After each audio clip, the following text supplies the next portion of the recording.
বিশ্বকাপ জ্বরে সারা কলকাতা, আমি, আপনি, আমরা সবাই জড়িয়ে আছি। গতকাল ফ্রান্সের খেলা হয়ে গেছে, আজকে স্পেন ভার্সেস বেলজিয়াম। আমাদের বয়সী যারা, মানে যাদের দাড়ি মোটামুটি পেকে গেছে, তারা আমাদের মনে থাকবে যে 1986 সালে সে বিখ্যাত কোয়ার্টার ফাইনাল, যেখানে বেলজিয়াম ভার্সেস ফ্রান্স, সে একই কোয়ার্টার ফাইনাল কিন্তু আবার 2026-এ রিপিট হচ্ছে।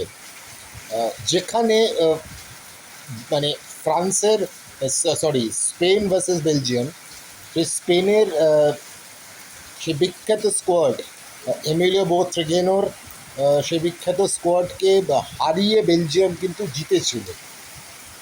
কিন্তু আজকে বেলজিয়াম এবং স্পেনের খেলা যদি ধরি, সেখানে স্পেন কিন্তু অনেক বেশি সংহত টিম, অনেক বেশি অ্যাগ্রেসিভ টিম।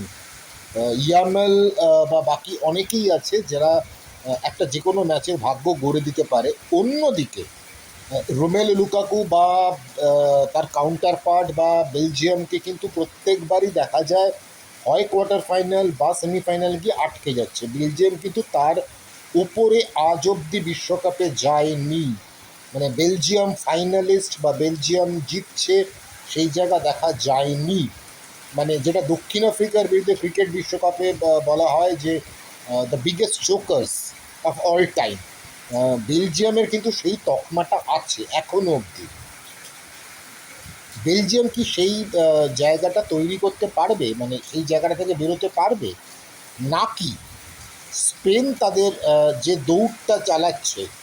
কারণ স্পেন কিন্তু এই বিশ্বকাপে মোটামুটি যদি চারটে টিমকে ধরি, মানে expected 4 semifinalist, France versus Spain, অন্যদিকে আর্জেন্টিনা ভার্সেস ইংল্যান্ড বা আর্জেন্টিনা ভার্সেস নরওয়ে, এই চারটে টিমের কিন্তু পরিষ্কার হিসেব দেখা যাচ্ছে।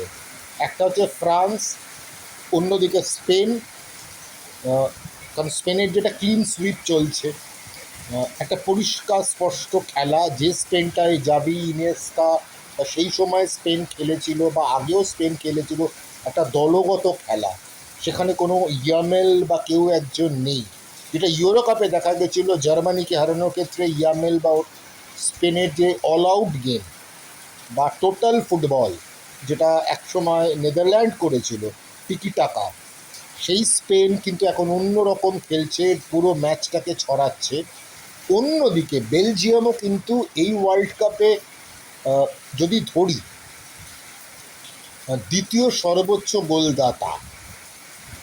আবার অন্যদিকে স্পেন কিন্তু এখনও অবধি বিশ্বকাপের সবথেকে সংহত রক্ষণ, মানে the most solid defence in this world cup, সেটা স্পেনের।